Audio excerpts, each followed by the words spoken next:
There are plenty of moral and pedagogical reasons why you shouldn't use Muppet models like ChatGPT to cheat in your courses.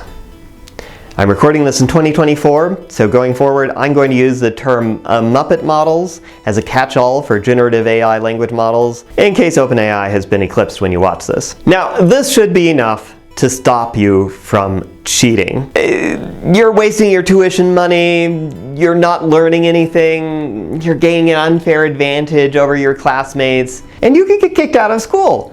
I'm not going to rehash those points. Other people have made them better than I could, and I don't have anything new to add to the discourse. On the other hand, what I do want to talk about is why it's a phenomenally, uniquely bad idea to try to use ChatGPT to cheat in my class, or more generally a natural language processing course. And sadly, some idiots have tried to do this. There are 4 reasons why this is a bad idea. We know the technology better than you. We have countermeasures to make it difficult. We've designed the assignment so that it's hard to do effectively. And for many parts of the course, if you could use ChatGPT to create the right answer, it's okay to use it, as long as you tell us about it. Okay, this is going to sound like a flex, and maybe it is, but I've been using Muppet models since before it was cool. I teach students in my classes about how Maryland students, including some of my own, created the first Muppet models, which is why I like to call them Muppet models, since they came from Maryland. Go Terps. I and my students have done research on how to figure out what these models don't know, how to get these models to become confused or say bad stuff, or how to exploit the models more generally. This last paper won the Best Paper Award at MLP, by the way, one of the main places people publish research on Muppet models. So the community of people who make and use these tools think that we know something about how to exploit these models. Reason number 2, countermeasures. This is not freshman composition, philosophy, immunology, or intro to psychology, where they haven't done a lot of hands-on experiments with things like ChatGPT. And this is no insult to my faculty peers. They've been doing important research on things that actually matter, while I've been making trivia playing robots. But this is my bread and butter. Given that a big part of my research is finding weaknesses in these models, do you really think that I'm not going to use that in my course? And the thing is, these countermeasures won't be obvious to you if you don't know the material. So in other words, if you don't know enough to do the assignment yourself, and you turn to Muppet models for help, then you're going to, by definition, not know enough to recognize when we've set up the problem to fool these models. And this isn't a surprise. We talk about this in the class. I can't believe that I actually have to say this out loud, but here we are. And to be clear, there's no shame in not knowing enough about these Muppet models to recognize their failure modes. That's why you're taking an NLP/AI course in the first place. But you're not going to learn anything, and you're wasting the money being spent on your tuition if you cheat.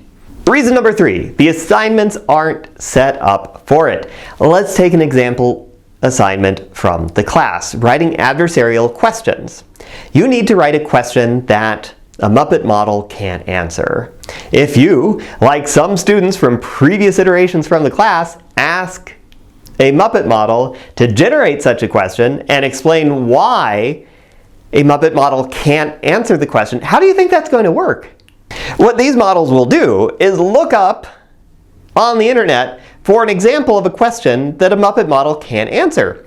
Sometimes finding something from my research, and then it will know the answer to that question because it has read it in Boyd Graeber et al. 2012, and then it will explain why it got it wrong. And there's probably some philosophical explanation for what's going on here, but I don't know the name for it because I've wasted the last 10 years of my life making trivia playing robots. But anyway, this isn't going to work. Reason number 4, using a Muppet model could be okay. Let's go back to that example of creating an adversarial question. Let's say that you did find a way to get Muppet models to reliably generate these sorts of questions, or you could get Model A to reliably create questions that Model B can't answer. If you figure out how to do that, For the love of Schmidhuber, tell me. Let's write that shirt up, make a startup, and convince some gullible VC to give us money. In other words, if you manage to get a Muppet model to solve the creative, open-ended problems in this class, that isn't cheating, that's research. Don't try to pass it off as your own, but let's talk about it. Even if it didn't actually work, we could all learn something. Okay, that's it for my rant. Just to recap, you should never cheat. And moreover, if you do ever cheat, this is the wrong class to cheat with AI. You're not smart enough to recognize when the cheating didn't work. We have a lot of practice breaking these AIs, and if you do actually manage to use an AI to solve these problems, you're going to get an A in the class, but only if you tell me about it. This is just one video from a course that I'm teaching.